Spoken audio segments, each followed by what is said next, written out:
Probably around your town in the UK, if you know where to look, you will see EU flags.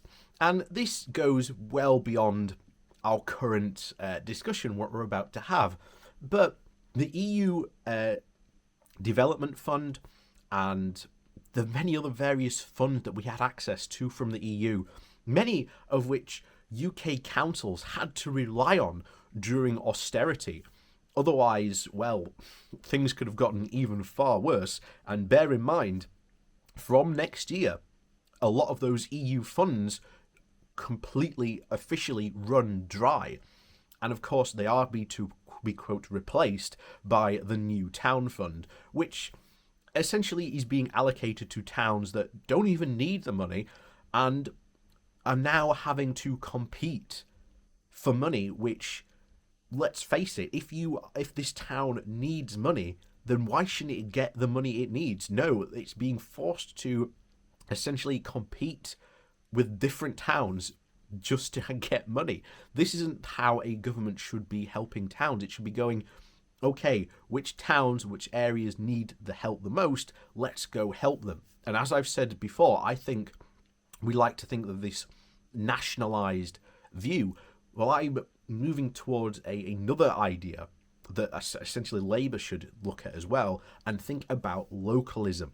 And I think adopting localism and the government going, okay, here's this money, Barnsley Council, do with it as you wish, what you see fit, what will work for your town.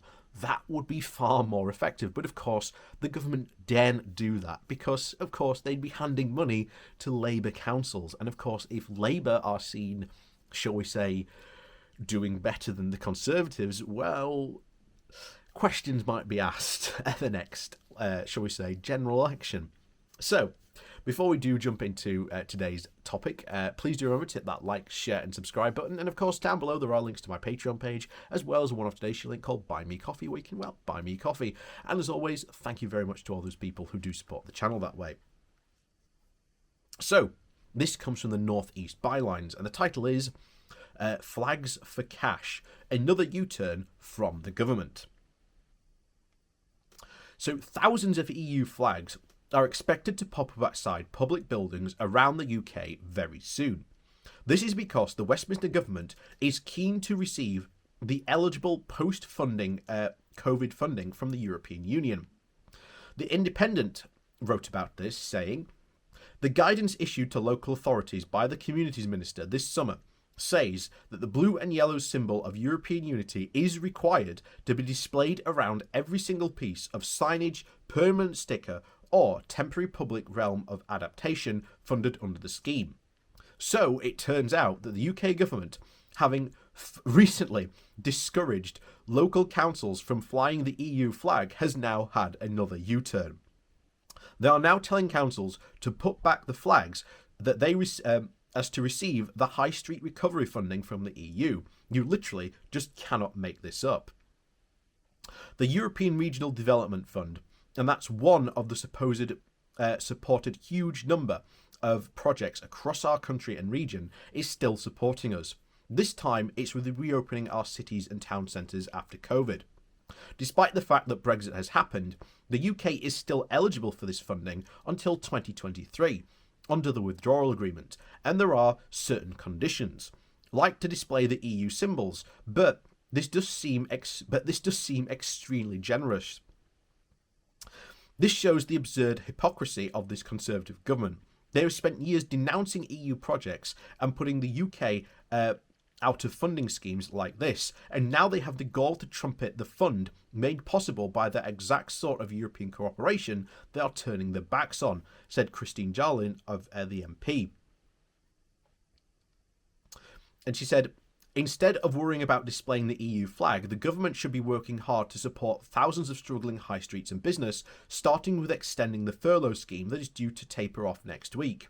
Again from the Independent, the government appears anxious to comply with the rules stipulating that the EU flag is displayed and has told its councils that copies of all public materials, including press releases, marketing activity, posters, and displayed in venues where activity takes place, must be retained to demonstrate proactive activity and correct usage of EU logos is required in the text. Julia Ward, the ex-MEP of the North West, said this: "The EU is a rules-based club. That is why the UK continues to receive funding from Brussels. We still qualify for certain kinds of support, and the EU has not reneged on its agreement despite the ill will propagated by Boris Johnson and his lackey Lord Frost." When Michel Barnier first came to the European Parliament to address the MEPs following his appointment as Brexit negotiator in 2016, he said he would take a slow approach. This means reading and abiding by charters and agreements of international law. This current round of funding to reinvigorate our disastered high streets is typical of the EU Regional Development Fund, which always looks to the poorest regions and those community most in need, whether it is the rural areas or urban deprivation. The UK government's Shared Prosperity Fund and vacuous ideas about levelling up will never come near to plugging the gap with our current funding agreements when the EU run out. We will then most definitely be the poor neighbour, with only our tattered Union Jacks waving as we will disappear under the rising levels. And that's very much the situation that we are in. I've warned about this for some time, that when we lose access to these European development funds, it's going to cause a lot of serious damage to so many councils, because a lot of councils have relied on this money, especially through austerity, even before 2016, going back to 2008, 2009, when those austerity cuts first came in. This is what they relied on to do a lot of projects and help invest in the town, because the Conservatives were heavily cutting money for them to use that money to invest in local projects and services. So they had to get that money from somewhere. And the local regional development fund that the UK is releasing, as was said there, will never come anywhere near close to filling that gap of what we've lost.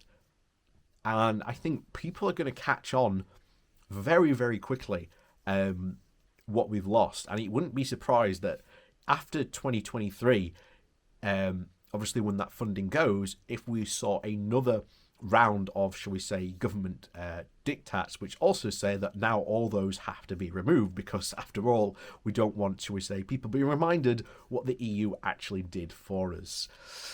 But again, not surprising. So, as always, thank you very much for watching. Please do remember to hit that like, share and subscribe button on your way out. And of course, down below there are links to my Patreon page and a one-off donation link called Buy Me Coffee, where you can, buy me coffee. And as always, thank you all for watching, and I'll see you all next time.